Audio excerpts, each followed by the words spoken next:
नींव की ईंट हो तुम दीदी। कवि उदय प्रकाश। कवि परिचय। उदय प्रकाश चर्चित कवि, कथाकार, पत्रकार और फिल्मकार हैं। कवि उदय प्रकाश का जन्म 1 जनवरी सन 1952 में भारत के मध्य प्रदेश में स्थित शहडोल जिले के सीतापुर गांव में हुआ। इनका बालपन और प्राथमिक शिक्षा यहीं पूर्ण हुई।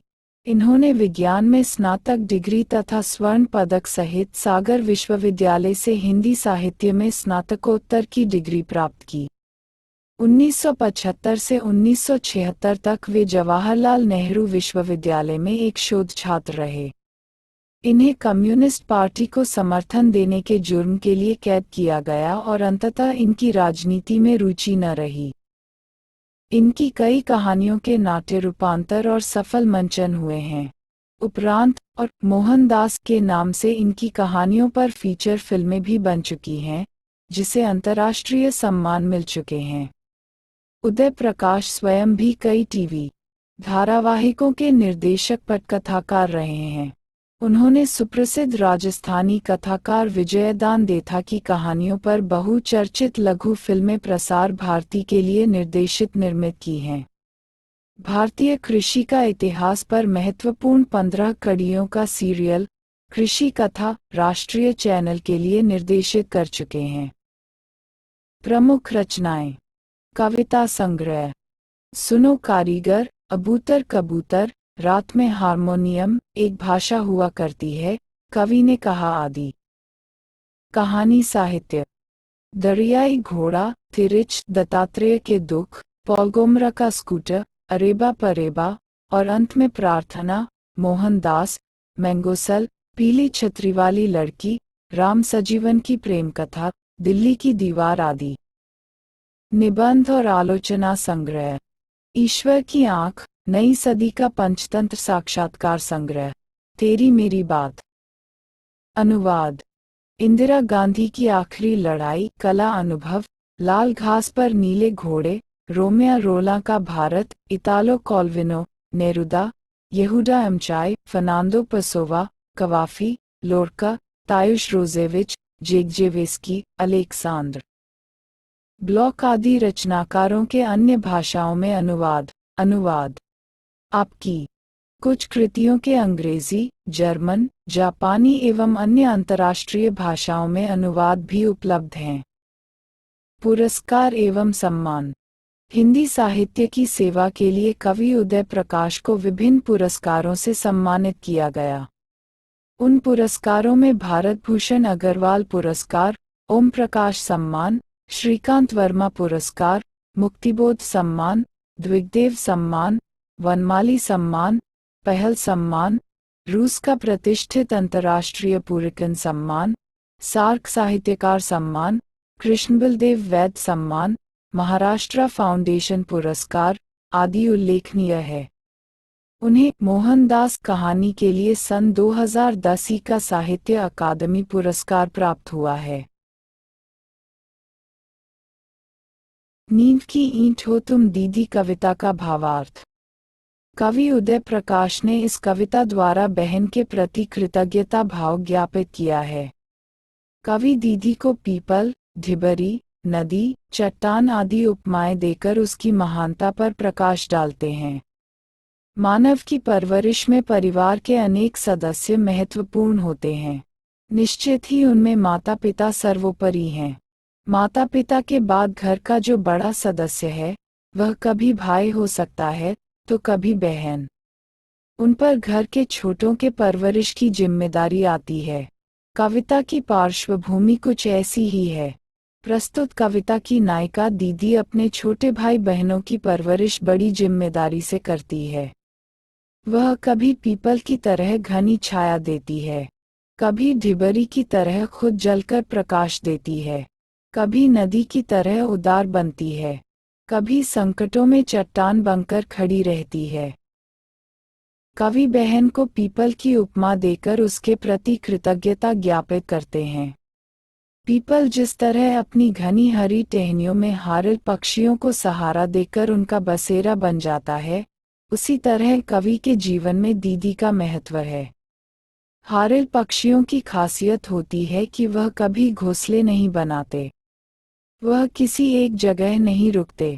पहाड़ों से आते हैं और दूर घने जंगलों में उड़ जाते हैं। यथा हारिल होते हैं हमारी तरह ही घोंसले नहीं बनाते, कहीं दूर पहाड़ों से आते हैं।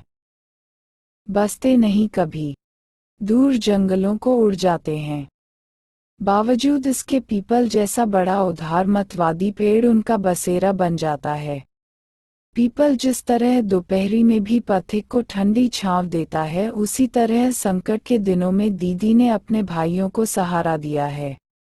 दीदी जीवन भर ढिबरी की तरह जलती रही। खुद जलकर उसने दूसरों को प्रकाश दिया। दीदी ने कभी खुद के बारे में नहीं सोचा, लेकिन अपने भाइयों की परवरिश मन लगाकर की। कोई दिया जिस प्रकार तलहटी में बचे तेल को सोख सोख कर जलता है और दुनिया को प्रकाश देता है, दीदी उसी तरह कष्ट सहती रही और अपने भाइयों के जीवन में उजाला लाती रही। जिस तरह से दिए के जलने पर धुआं निकलता है, लेकिन तारीफ उजाले की होती है। धुएं को सभी नजरअंदाज करते हैं। दीदी भी दिए की भांति जलती है, लेकिन अपना दुख व्यक्त नहीं होने देती। और अनुभवों से भरे किस्से तुम्हारी उजली सांस के स्पर्श में जलती रही, तुम्हारा धुआं सोखती रही, घर की गूंगी दीवारें छप्पर के तिनके तिनके धुंधले होते गए। दिए से निकलने वाला धुआं जिस तरह घर की गूंगी दीवारें और छप्पर का तिनका सोख लेने के कारण दिखाई नहीं देता, ठीक उसी तरह दीदी भी अपना धुमसना प्रकट नहीं होने देना चाहती। दीदी अपनी यातनाओं को छिपाकर अपनों से छोटों की परवरिश करती रहती है। दीदी अपने छोटे भाइयों के लिए नदी जैसी है। मछलियां नदी के चमकदार पानी में उछल कूद करती है, उसी तरह यह बालक दीदी की छत्रछाया में खुशी खुशी जीवन बिता रहे हैं। नदी की कुछ जल बूंदे सीपियों समेटकर किनारों पर चमकते रहते हैं, उसी तरह यह बालक भी हंसी खुशी जीवन बिता रहे हैं। दीदी सालों पुरानी चट्टान की तरह मजबूत है। उसका हृदय ठोस पत्थर जैसा है, जो दुखों में कभी नहीं पसीजता। लेकिन अपने भाइयों की मांगे या उन्हें उदास देखकर दीदी के हृदय में हलचल जरूर पैदा होती। दीदी हमेशा अपने भाइयों को खुश देखना चाहती। यथा हम ही पैदा करते थे हलचल, हम ही उड़ाते थे पतंग, चट्टान थी तुम और तुम्हारी चढ़ती उम्र के ठोस सन्नाटे में हम ही थे छोटे छोटे पक्षी उड़ते तुम्हारे भीतर। उद्धरण चिन्ह। दीदी की बढ़ती उम्र और अविवाहित होने के कारण मानो उसके जीवन में एक प्रकार का सन्नाटा छाया हुआ था। फिर भी वह अपने भाई बहनों को लेकर ही अधिक चिंतित थी। उसके मन में हमेशा उनका ही ख्याल होता। वह मन ही मन में भाइयों को आनंद देने वाले झूले, गुड्डे, गेंदे आदि खिलौने, मालदा आदि पकवान के बारे में ही सोचा करती थी। दीदी अब दूसरे घर चली गई है। पहले वह एक घर की नींव थी। विवाह के बाद अब वह दूसरे घर की नींव बन गई है। फिर भी दीदी की नई दुनिया में अपने भाइयों की यादें हैं। उसे भाइयों के हंसते खेलते समय के सारे क्षण याद आते रहते हैं। दीदी अब नए आंगन का उजाला बन गई है।